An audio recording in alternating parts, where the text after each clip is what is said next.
Good afternoon, everyone. Thank you so much for tuning in for today's webinar from Smith School of Business at Queen's University. My name is Andre Lee.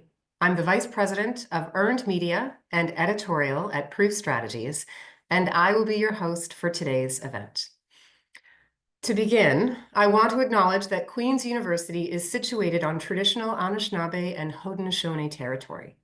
I am joining you from the traditional territory of the Mississaugas of the Credit, which is now home to the Anishinaabeg, the Chippewa, the Haudenosaunee, the Métis, and the Wendat peoples. We are grateful to work on and be inspired by these lands. I'm very pleased to welcome you to this webinar, The Power of Trust. In today's rapidly evolving world, trust is the constant every organization needs to succeed. Over the next hour, we're going to learn what trust is and how your organization can earn and maintain it in a constantly shifting marketplace.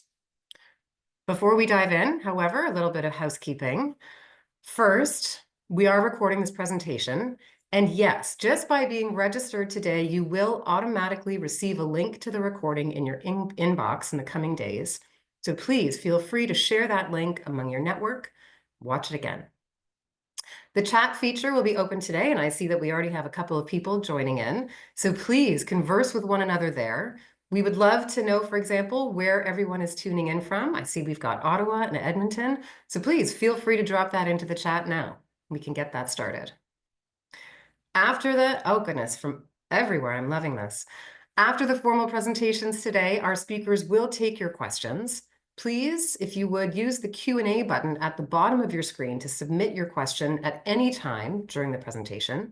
And yes, please do ask questions. This is a fantastic opportunity to tap into two real experts on today's topic of trust. We ask that you submit your questions into the Q&A button and not into the chat, just to ensure that we don't miss them. So now it's my pleasure to introduce today's two presenters. Josh Cobden is the Executive Vice President of Proof Strategies and a communications veteran with nearly 3 decades of consulting experience, supporting some of the world's leading organizations and brands. He brings a wide range of expertise to clients in the areas of crisis planning and management, corporate communications, stakeholder relations, and reputation and profile building. Josh has been a guest speaker at numerous universities and colleges and is a frequent commentator on matters related to trust and reputation. Nathan Huculak has served as the Chief Communications Officer for the Canadian Red Cross since 2018. Under his guidance, the Red Cross has advanced internal communications, increased impact in media relations and digital media, and established an international communications delegate program for emergencies. Nathan has responded to major crises, including the COVID-19 pandemic and natural disasters throughout Canada and around the world. He's currently advancing the understanding of trust within the Red Cross and engaging with the challenges of misinformation and disinformation in the humanitarian space. Josh and Nathan, welcome. It is wonderful to have you here today. I want to make sure we get started. Josh, as you'll be presenting first, the floor is yours. Take it away. Well, thank you very much, Andre. And Nathan, it's great to see you again. I'm really excited to be here to talk to this large and growing group about trust. I am going to share my screen now, and we will kick things off. So my hope, I guess, my goal for the session today is that I hope that at the end, you will all be equipped with a better understanding of trust, an ability to evaluate your own organization through the lens of trust, to be able to talk to your colleagues about it, and then deliberately set out to build, grow, and protect the trust, both of your organization and of your leaders. As Andre mentioned, my name is Josh Cobden. I am an Executive Vice President of Proof Strategies. We are an independent Canadian strategic communications firm, and our mission is to be the foremost advisor to leaders and organizations to earn trust and achieve success. We really believe that today the most important currency in this information economy or attention economy is trust. And so much so that we have set out to make trust building our mission, because we're living in a society that is one that is skeptical, and we think it's more important than ever.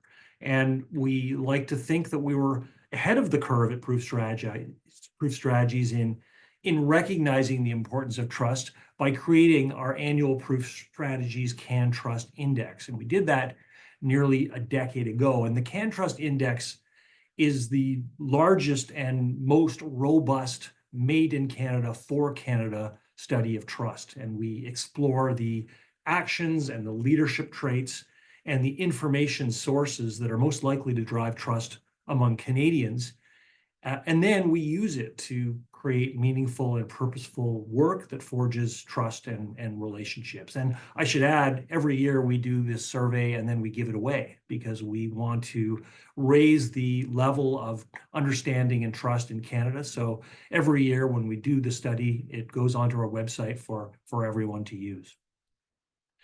Before we continue, I should level set and on the definition of trust. And trust is a word that gets used in many circumstances by many different people and groups today. And so the definition of trust as we use it is that it is defined as the willingness to be vulnerable to the actions of others. And that willingness to be vulnerable is based on positive expectations of their intentions and behavior. And so let me give you a real world example of that. If you're driving down the street in your car and you're approaching an intersection and you've got the green light, generally speaking, you're going to proceed through the intersection because you trust that the people that have a red light that are coming across the intersection are going to wait until the light turns green for them. Or another modern example or typical example would be, when you deposit money in your bank, you trust that when you need it, it will be there and available for you. And essentially, without trust, the world just doesn't work. It's also important to understand what trust is and what trust isn't. And, we believe that trust is contextual. It is unique to your organization and your organization's values and those of your audiences. We believe that trust is something that can and should be measured and actioned. And it's also dynamic. It's affected by things that happen internally at your organization, but also outside forces. And it needs recharging like a battery. And finally, we believe that trust is mission critical. On the other hand, we think that trust is not something that just happens on its own. It's not about luck or some kind of spontaneous thing. And importantly, it's not confined to crisis situations or reputation. It's more than that.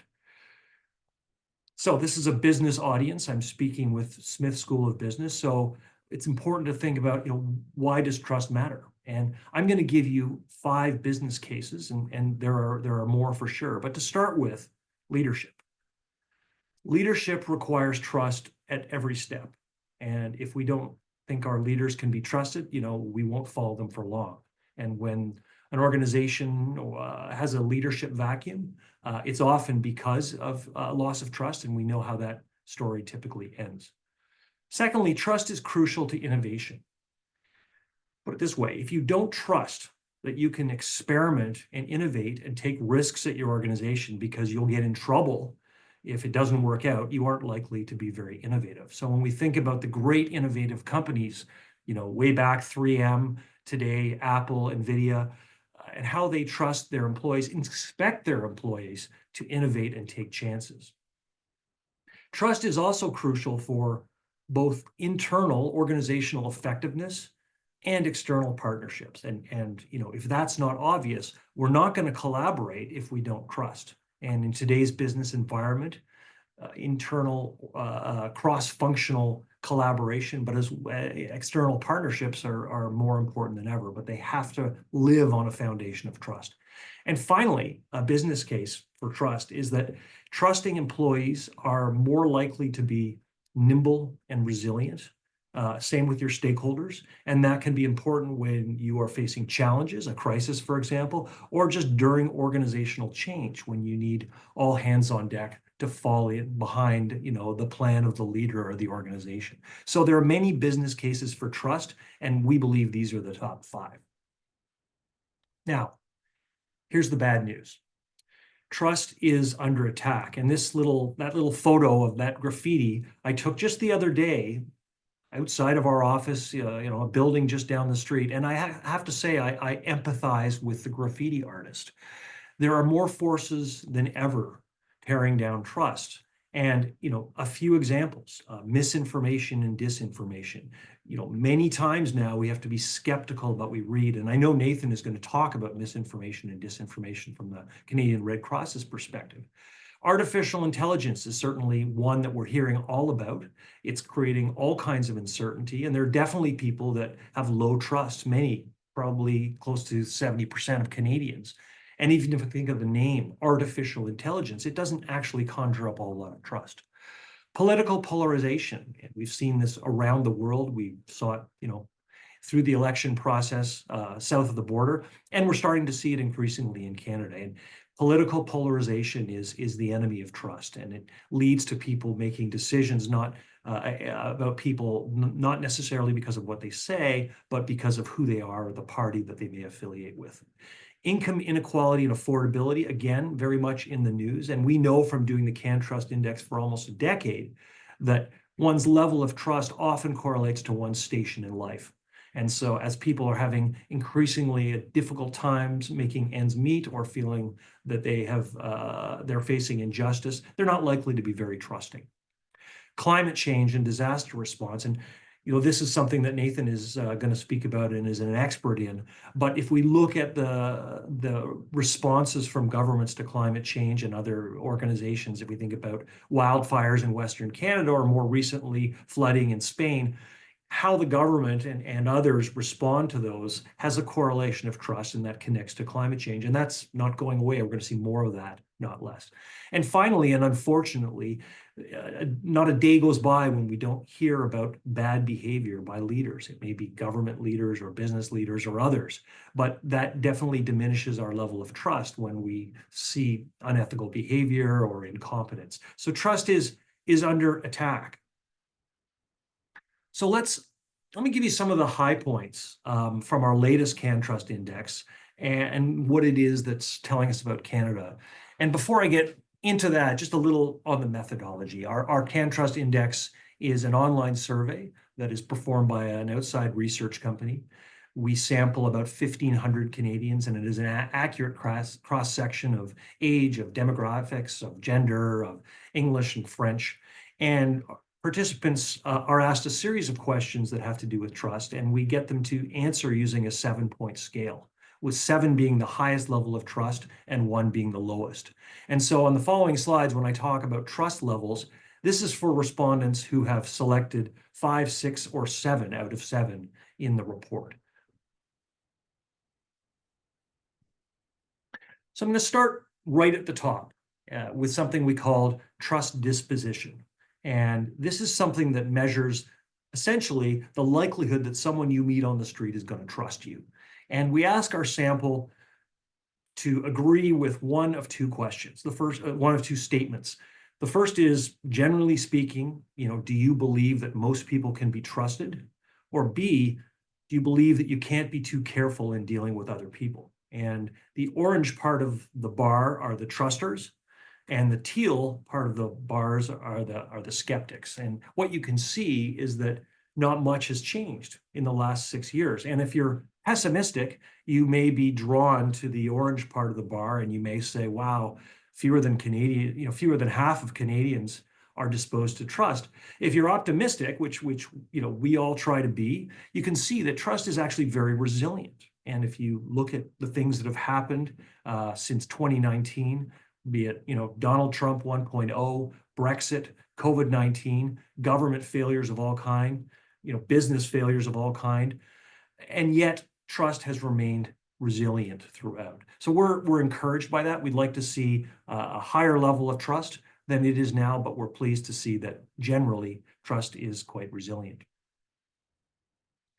What's interesting is that disposition of trust isn't universal. It depends on many factors. And one thing we find interesting is that trust predisposition improves with education, and it also increases among those who are living with a spouse or partner. And we can't speculate why the latter is the case, but perhaps it's because those people rely on and trust someone close to them and feel secure in that trust. But you need to know that trust disposition isn't equal across, all Canadians.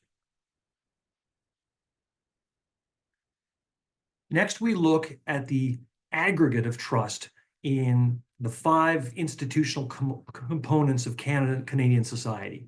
And so these bars by year are an aggregate score level of trust in NGOs, in the media, in small and medium-sized businesses, in large corporations, and government.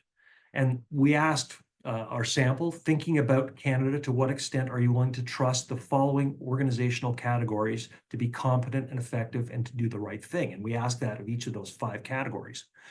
And you can see that we have relative stability since 2016 year, hovering around 40%. And so not a lot has changed. The world has changed immensely, but that level of trust has remained quite stable throughout. But behind these aggregate scores is where things get quite interesting. And so if we break it down by those 5 different institutional components of society, is what we see is a huge range in trust between the most trusted type of organizations, NGOs, and I should say that among the organizations that we test trust on every year, the Canadian Red Cross is at the top year after year after year. So Nathan can be happy about that, and he's going to talk to you about how they've achieved that. The least trusted year after year are large corporations who just can't seem to get out of that sort of 25 to 30% range. Again, not much has changed. Even though, in 2022, we saw a bit of a drop, especially among governments, and we believe that was due to most of us feeling pretty defeated by 2 years of living with lockdowns. Now, my guess is that many of the people on this webinar work in large corporations or aspire to, and if that's the case, when it comes to trust, you've got your work cut out for you. So let's talk about how to build and drive trust. So we believe that if you want to build trust, you need to start by understanding the science of trust. And there really is a science to trust. And about 30 years ago, 3 scholars in the US developed something called the ABI model of organizational trust. It's a bit of a mouthful, so we call it the trust trifecta. It starts with ability, and that means how competent you are, how well does a product or service work. The B is benevolence, and benevolence is kindness. It's, does the organization show empathy, or the leader in caring and how it operates? And the I is for integrity, and that is decisions rooted in values that are ethical, promises kept. Essentially, do you do the right thing? And you can apply the ABI formula to any leader or profession if you want to think about why they're trusted or the level of trust they have. And so I'll give you an example. Does anyone have an auto mechanic that they trust? And I can't see hands going up, but my guess is that there may not be that many. If you find an auto mechanic that you trust, you hang on to them. Well, I actually do. And let me tell you about my auto mechanic through the ABI formula. So let's start with ability. And this is, we'd think table stakes. My mechanic knows how to fix my car. When he fixes it, it tends to work. And I've used him for many years, and he's shown that he's able to work on many different types of problems and many different kind of cars. So let's give him a check for ability. Next is benevolence, kindness. In my experience, my mechanic goes out of his way to help me. He takes time, to explain things to me. I'm not very good at auto mechanics, but he takes his time and he patiently explains. He asks about my family, and if I have a sudden emergency, he squeezes me in even if he's got a busy day. So he ticks the box on benevolence. Now let's talk about integrity. And this is probably something that many people worry when it comes to buying and servicing cars. My auto mechanic, he doesn't overcharge me. He doesn't do work that isn't required. And he lets me make choices about, whether or not it's okay to maybe defer some kind of maintenance. And even though that means less money in his pocket, he's showing integrity by explaining to me what needs to be done now and what may need to be done later. So you need to think about ABI not like a menu of behavior choices that you can choose from, but more like a 3-legged stool. And if you ever sat on a 3-legged stool, you know that, you hope that each of the legs is stable and ideally, the same length. And you know what happens if one of those legs comes out, you fall down. And we believe the same about trust. So think about the ABI model and think about your own organization through that lens. So let's get back to the CanTrust Index for a minute. And the question that I'm showing you here on this busy slide right now relates to when we ask Canadians, to what extent do you think each of the actions listed below will help make a company or a brand more trustworthy to you personally? And, again, you can see this is the last 2 years that we're showing here, a fair amount of stability, not a whole lot of change. One area going up, shaded in green, is being endorsed by friends and family. So people are increasingly trusting those who are closest to them. So getting friends and family to speak on behalf of a brand or an organization is going to build trust. And we see only one area going down, and that is one action going down in terms of diminishing trust, and that's speaking out on human rights issues. And that's something we can maybe unpack a bit later. What's most interesting to me is that sprinkled through this long list of actions, you see a roughly equal split between ability, benevolence, and integrity, including an equal split essentially in the top 3 things that drive trust. So again, I would encourage you to look at your own organization, look at some of these actions that build trust, and score yourself and think about how well others would evaluate you on these terms. It's also interesting and useful to know who the trusted voices are for reliable information. On the high end of trust are people like doctors, friends and family, scientists, educators, a little bit lower media.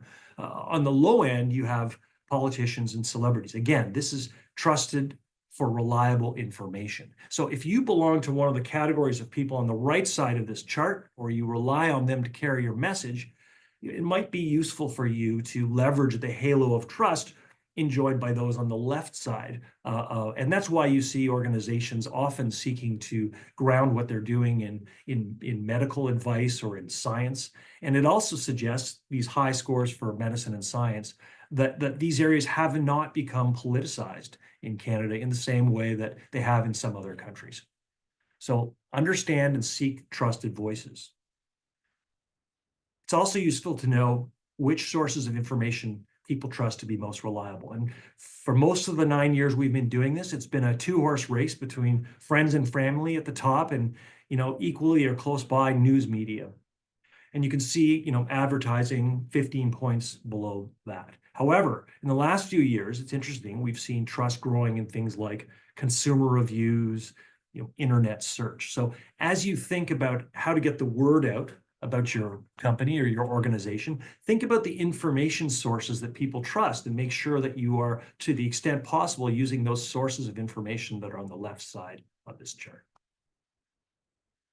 So I'm going to leave you with 4 trust takeaways before I turn things over to Nathan. The first trust takeaway is that trust can be grown.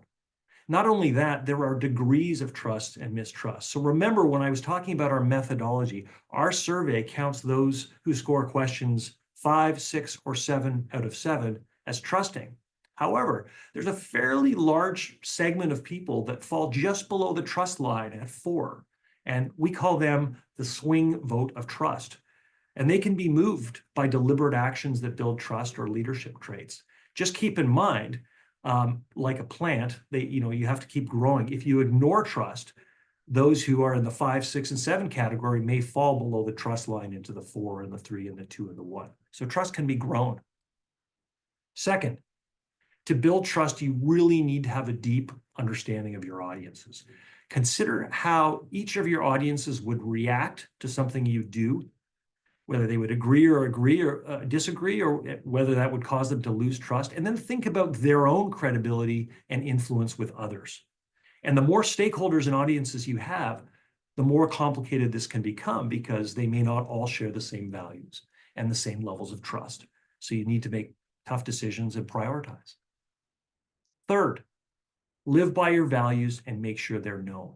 If you remember that slide I showed a while back about actions that drive trust, when we ask Canadians what it is, for the last 9 years, among the top every year is that an organization or a brand has values similar to my own. And this would extend to leaders as well. This means that you need to articulate your company's values and ground your decisions and your policies in those values. And when you make those values known, people are more likely to understand them and trust them. And they may not even agree, but they'll understand why you did them and may continue to have trust in you. And finally, you need to keep your word. This is an essential component of the I in ABI, the integrity piece. If you don't do what you say and don't walk the talk, you're very unlikely to be able to maintain trust. And trust is built from the inside out. So when we think about the workplace, if you don't keep your word with your employees, they aren't likely to trust you. So thank you very much. If you'd like to learn more, I've put a QR code on the screen so you can connect to our CanTrust Index page. You can look at our 2024 index. You can download it. You can sign up for our quarterly Trusted Voices newsletter. You'll have to wait until February for our 2025 CanTrust Index, but I'll give you 2 hints on what's to come. We're going to continue to track the evolution and expectations for CEOs regarding if or when they should speak out on issues. And with a federal election expected and potentially new leadership, we're going to explore the conditions for rebuilding trust in politics and the government. So thank you very much for your attention. I hope we can connect and continue to talk. And I'm now going to turn things over to Nathan.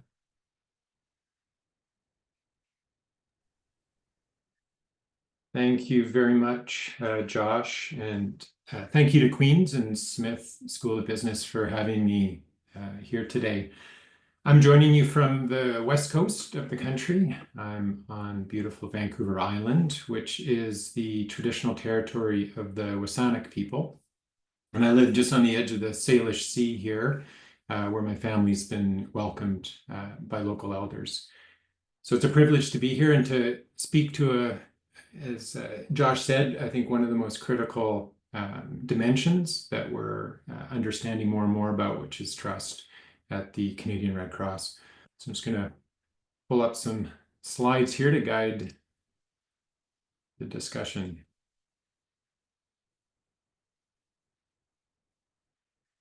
Okay. So when I go back a few years before we at the Canadian Red Cross started to look at the topic of trust or engage with the topic of trust. We lived in a space where we did a lot of research, I would suggest, on the brand and on how communities that we were working with perceived us, or if they were getting the services they needed through the work of the Red Cross. But there was this intangible element that we couldn't quite put our finger on in terms of measurement. And this eventually led us into the work with Proof to start to study trust in the Canadian Red Cross. And so today I want to speak a bit to the work that we've been doing in terms of measurement, in terms of understanding the drivers of trust for a humanitarian organization, looking at a few specific examples. And then I want to touch on also the dimensions that bring threat to trust, and specifically some of the mis and disinformation and harmful information that we're starting to see increasingly in the humanitarian space. So before I jump into that, maybe just a quick primer on who the Canadian Red Cross is, who we are. So in Canada, since 1909, we were brought into existence through an act of Parliament, at the time as an auxiliary to government in the humanitarian services. We're a registered charity, and so we do rely primarily on donations, on public and corporate donations to fund our activities. At any given time, we're also working with multiple federal departments, as well as communities across the country and the provinces. So we're pan-Canadian in that sense. Our primary activities revolve around emergencies. So that's the preparedness at the local level and the community level in advance of disasters and emergencies. And then moving into the response when those disasters hit. And of course, the recovery phase, which can actually last years. We also have first aid, which you may have at some point in your life taken a Canadian Red Cross First Aid course. That's part of our business that's run through training partners. So that's a B2B dimension. And then community health, which has a lot of different programs that connect in at the community health dimension. And so we're working not only at a local level, but also integrated in some cases with provincial health supports. So loaning out medical equipment, for example, so people can recover from illness or surgery at home. So you can start to see that we've got a lot of different audiences and a lot of different stakeholders, from donors, and we're a volunteer-based organization, and of course, government, corporate supporters, and on. On the international side, we are very active, primarily in emergencies and recovery space in the humanitarian stream. And I'd say probably about 15 years ago, around 80% of our operations were international. And in the last 10, 15 years, with the rise of climate-driven events in Canada, we're seeing that ratio flip. And so today we're about 80% of our operations are now domestic in Canada, but we're still active overseas. And the Canadian Red Cross is independent. However, we're also part of a large international movement of Red Cross and Red Crescent societies in 191 countries. And then there's also the International Committee of the Red Cross, the ICRC, which is a Geneva-based organization, and the original Red Cross, they're about 160 years old, and their primary focus is in conflict environments. So that's the single slide history of the Red Cross. When we look at measuring trust in the Canadian Red Cross, and reflecting a bit back to Josh's presentation, we look at the dimension that we're starting to bring in around the ability, benevolence, and integrity. It's really resonating with our operations. We talk about ability in terms of Canadians being able to rely on the Canadian Red Cross to operate competently, effectively, to deliver on our promise to be there in people's times of need. And that's the expectations that Canadians have, that we have the skills and the capacity and the ability to show up.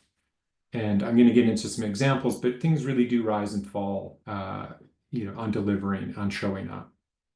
Benevolence for us, in terms of duty of care, we interact with most people, or most of the people we interact with have experienced something incredibly disruptive. It's a crisis, it's an emergency. And so they're at an incredibly vulnerable time. And so it's not simply enough for the Canadian Red Cross to deliver services or provide goods, but how we do that and how we go about that in a way that demonstrates that duty of care and that benevolence, but also preserves the individual's dignity and respect of the individual, and places the individual at the center of what we're doing. And of course, integrity for us, doing the right thing.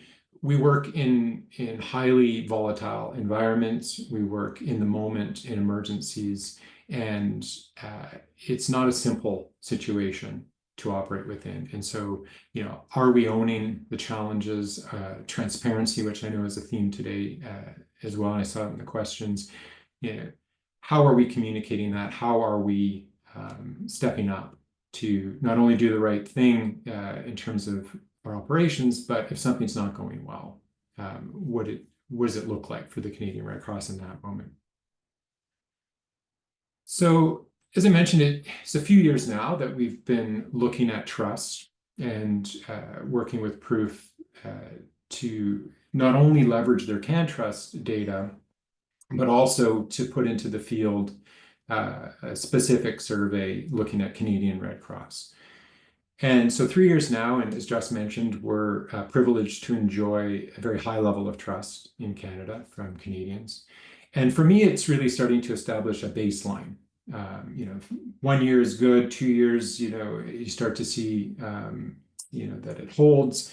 3 years, as you can see in the chart, it's gone up a little each year. But for me, I sort of look at the average as that baseline of trust. And this is something that we need to take incredibly seriously in that responsibility that comes with the trust that people place in the Canadian Red Cross. So each year we're studying it, we're getting that data, but we're also using pulse surveys or checking in the moment, and specifically right around major events, so that we can gauge the trust of Canadians in terms of our performance, or do we show up and provide that duty of care that they expect. The other dimension coming through the research looks at where do Canadians see the Canadian Red Cross having the greatest impact. And not a big surprise that emergency response is at the top of the list. What's interesting when you look at the chart, a couple things to point out. The public health response, you see, a few years ago, quite high and then dropped right off. Well, this is coming off of the COVID-19 response. We were incredibly active across the country with immunizations, with COVID test sites. We recruited and deployed thousands of people into long-term care homes to support the responses there. So we were incredibly active. And then that drops off in terms of our operations, but also in terms of the preoccupation that Canadians have with that issue, and other issues rise up. Incidentally, we also went out right around the time of the Russian invasion in Ukraine, and international shot up in terms of where people saw the Red Cross being most relevant. And so what we started to see is that the expectation of where the Canadian Red Cross is moves with the issues of the day. So Canadians see us as most relevant where the needs are the greatest.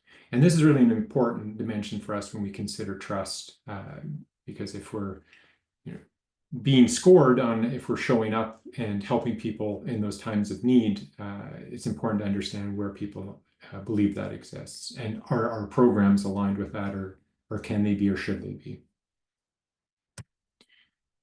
So a couple of little case examples. I mentioned that we do some pulse surveys or some sort of in the moment checks to see how we're doing. Hurricane Fiona.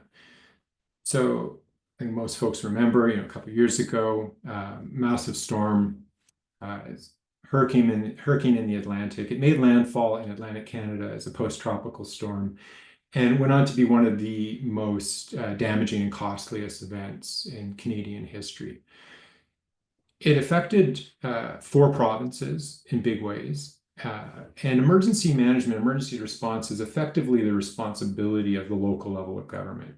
So they react first. The Canadian Red Cross is often asked to come in. We don't necessarily have a mandate in most jurisdictions that's triggered automatically. So it's by invitation in that sense. And often when large events hit, local levels of government, whether it's at the community level, municipal level, or provincial level, will ask the Red Cross to come in and surge that support. This happened in Fiona. With 4 provinces activating, they all activated different levels of support, different levels of programming, financial assistance, and the communication all went out the door individually. So this caused a lot of challenges in terms of people impacted understanding what the eligibility was, how do you access the aid, where do you go for it. But at the same time, the Canadian Red Cross is the face of that, because we're delivering on behalf of the different provinces.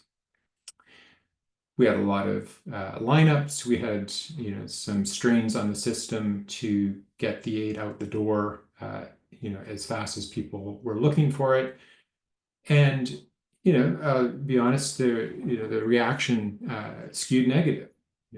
Social media, a lot of negative sentiment there.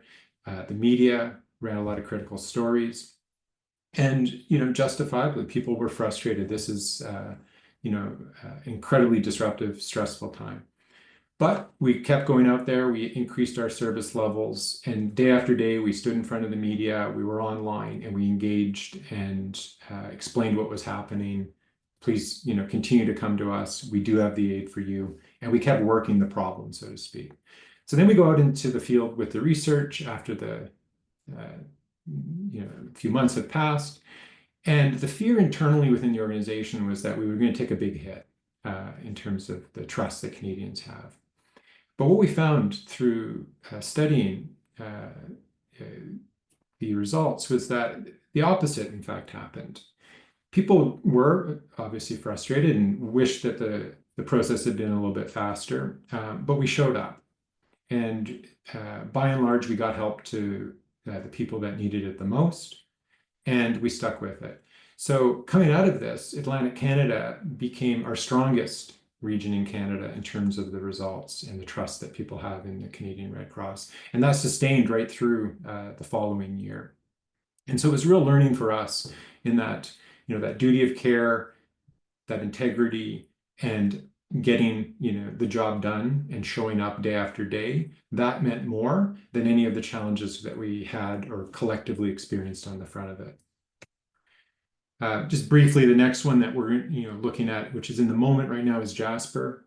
Not the same challenges with the fire that tore through that community. However, different challenges entered into this response in terms of misinformation and people understanding where the aid was available and to whom. And so we're actually just in the process of going through the results with Proof to understand. But the spoiler alert for us is that the trust levels are very high. And once again, showing up and getting that assistance to people is the main driver. So how do we integrate this back into the organization? Lots of different spaces that it touches. And I think, the comment I'll make here is that for me, over the last number of years, a lot of it culturally within the organization, we're very large, a lot of different business streams, as I mentioned. A lot of it is socializing the concepts and ensuring that people understand the drivers. So when we look at organizational planning annually over a 5-year cycle, how does that come in? To the thinking, to the planning? What does that look like in our emergency responses, program designs at a community level? Internal communication is incredibly important. Our largest pool of ambassadors are our own people who are spread across the country. The volunteers are in their communities. They have their own networks similar to our staff. And of course, philanthropy. In terms of not only soliciting donations and seeking that support and providing that conduit for people to channel their philanthropy, but also to report back and to have that accountability for that support. If you don't have facts, you can't have truth, and without truth, you can't have trust. Maria Ressa, the Nobel laureate, gave the commencement speech at Harvard this past year. Filipino-American journalist, an incredibly strong voice in terms of what we're seeing with harmful information, dis and misinformation. And I appreciate this quote because I think it really grounds the issue for us. And when we look at the erosion of facts, it's a direct threat to trust. And further than that for us, it also has the potential to cause real harm for people. So as a humanitarian organization, this is a very pressing issue. The quick explainer, when we use these phrases, misinformation, false information that people believe is true. And we see a lot of this spread in social media where people flip something that they're reading or relay something that they see shared in their network without actually checking to see if it's true. They just believe it sounds true, and so they share it and it spreads. Disinformation has an intention, has a motivation, and is known to be false, but is promoted regardless. And then malinformation is a really complex space because often it uses something that is true, but in a way that's malicious or designed to cause harm, and more difficult sometimes to combat. The bottom, you see a definition, and I put hate speech in quotations. This is really becoming an international dialogue within the humanitarian space, and just was in Geneva with colleagues from around the world, and hate speech in Canada, of course, has a specific definition under the criminal code, but I think the definition is still relevant, even if the term is maybe challenging for us to apply. So when we look at the categories of content, on one level, we have trust, we have brand, we have reputation, we have those dimensions that misinformation or harmful information threatens. But as I mentioned, it has the potential to cause real harm to people. So there is a range, a spectrum of, on the one hand, on the left side, satire, parody, or false connection, not intended to harm, but maybe to trick or to fool. False connection can sometimes simply be lazy or poor work. Lower potential to harm. Then as you move through the spectrum, the misleading content or the false context, imposter, you're looking at deep fakes and things that are being impersonated increasingly, you're moving into a higher degree of potential to harm. And so for us, when we gauge our reaction or where we engage, there's an added dimension of harm that comes into it that for the Red Cross is a primary motivator. So we don't always just use some of the reputational or crisis comms lenses that apply at a corporate level, but we have to bring in the human dimension. Where we're seeing this come out, a few themes just to highlight. Climate change and climate-driven events, as I've mentioned, are a massive driver of emergencies. So we have climate change denial, this something that should be a scientific discussion or fact-based discussion. It's very political. This notion or conspiracy theories around fabricated disasters or creating excuses to fundraise. And then it also works against efforts for preparedness. Why would you bother preparing if it's a hoax? Conflict. In the recent years, when you look at what's going on in Ukraine, recent developments in the crisis in the Middle East, this is a big space for humanitarian organizations. And so we're seeing accusations of supporting, quote unquote, the enemy or not being neutral, or that neutrality is not a possibility anymore. Of course, we are a neutral, impartial humanitarian organization. So this threatens the heart of our principles. Failing in our mandate, so not doing the job. We see this with the Israel-Gaza crisis, accusations that the Red Cross is not doing its job and not freeing the hostages.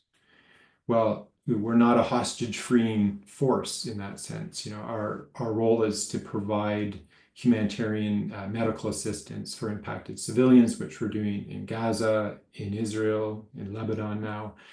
So you've got a narrative that develops as a disinformation campaign in this case, and then it's picked up and believed and spread as misinformation. So in Canada, we see, we have protests at offices, letter writing campaigns, and we need to engage in that space.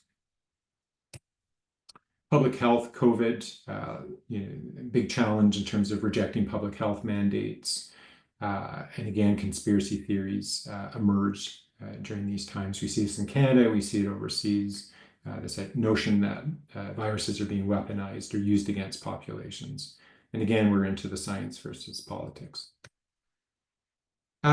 We get into our own responses. I mentioned some of the conspiracy theories around fabricated disasters, but this notion that that we're profiting from a disaster. When a disaster strikes and we fundraise, those funds are put in a trust fund and they're segregated. So they're only used in response to that event. They're not funding, any other ambitions of an organization such as ours, but that narrative emerges. And misinformation on, who we're helping or how we're helping. And this really spiked recently for our colleagues in the US following hurricanes Beryl and Milton.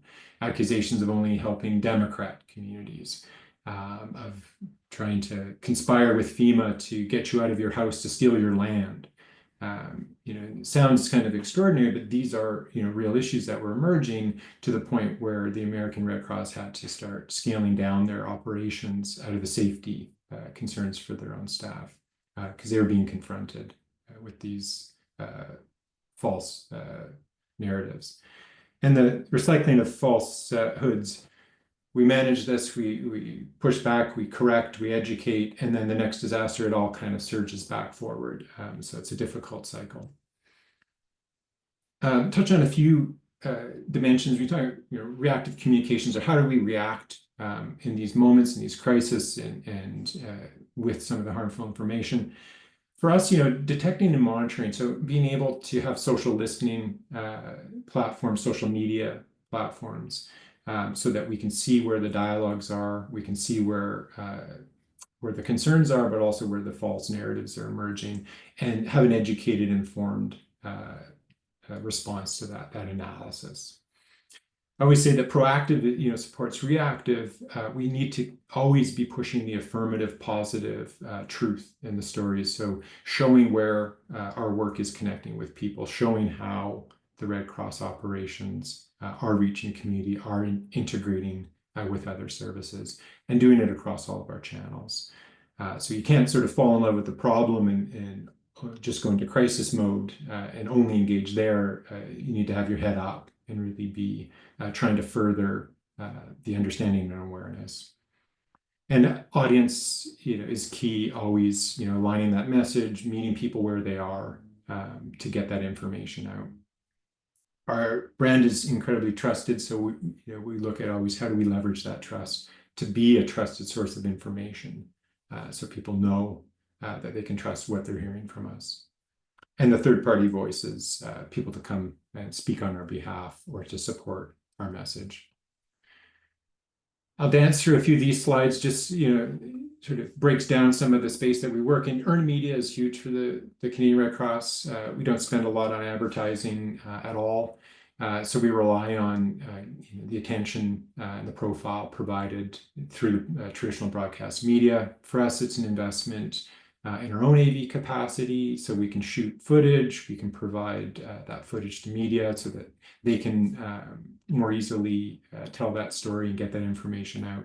And having people that are credible and can speak to the media on camera or otherwise. Having access to show those humanitarian impacts during crises is key. And then rolling this all up into a strategy. Policy issues, this is another big space where trust comes into play for us. This image is from Afghanistan, where we've, for many years, supported remote health clinics, mobile health clinics in the mountains. That last mile where people can't otherwise access some basic health.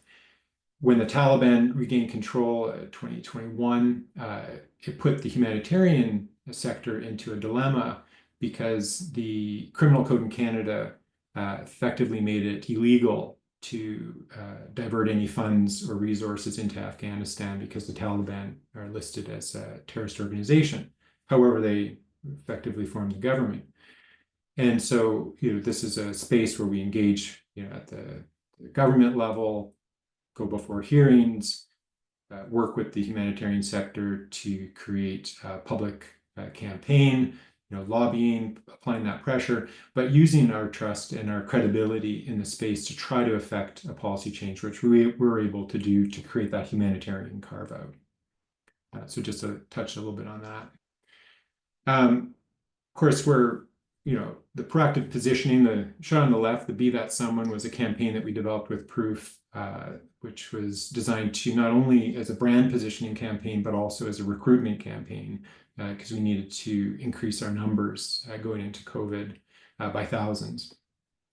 So, that's a space that we can control when we do have a bit of resource that we are able to apply. But social media, organic content, as you see on the right, this is a huge space for us. And it's a way that we can connect with our audiences and community.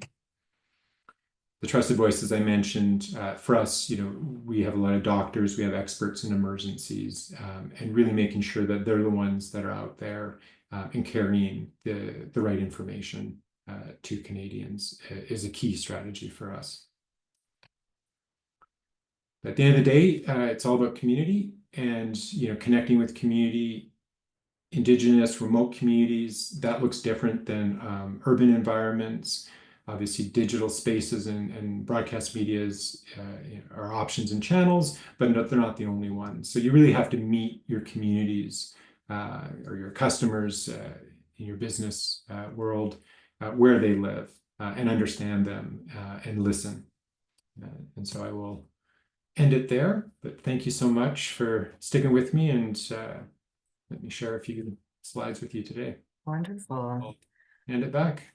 Nathan, thank you so much. Josh, Thank you both. I know we're coming a little bit close to time. I do want to make sure that we have time for some questions, though, because questions did start coming in almost immediately.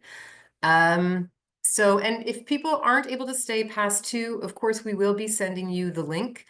So you will have a chance to catch up on anything you might miss in this next little chunk. But Josh, over to you. This one came in, as I said, almost, well, quite at the beginning. It's one thing to earn trust and another to have to earn it again after it's been lost.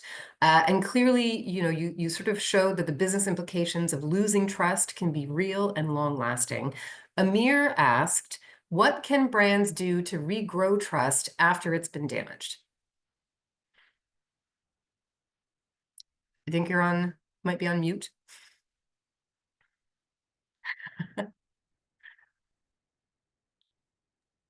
Sorry, I was trying to be so good.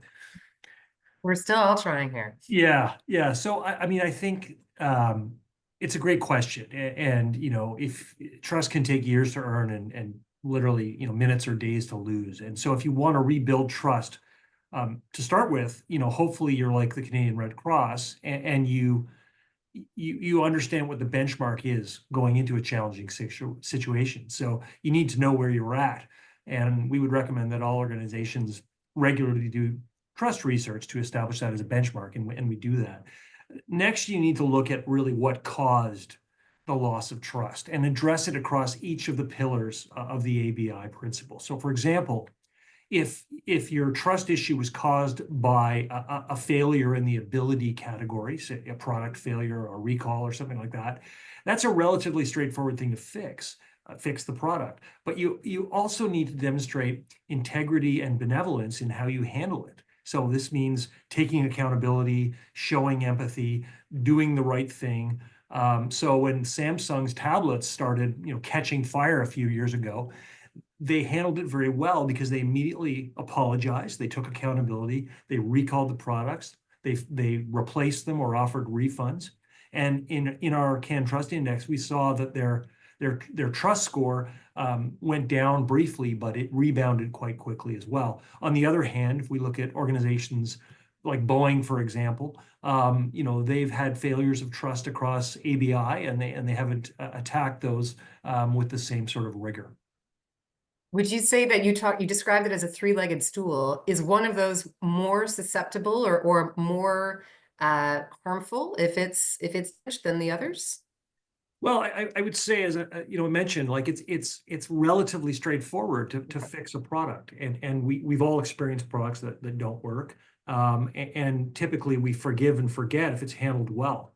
But when there is a failure in kindness and benevolence, or the organization, we feel like they're gaslighting us and telling us there's nothing wrong with it.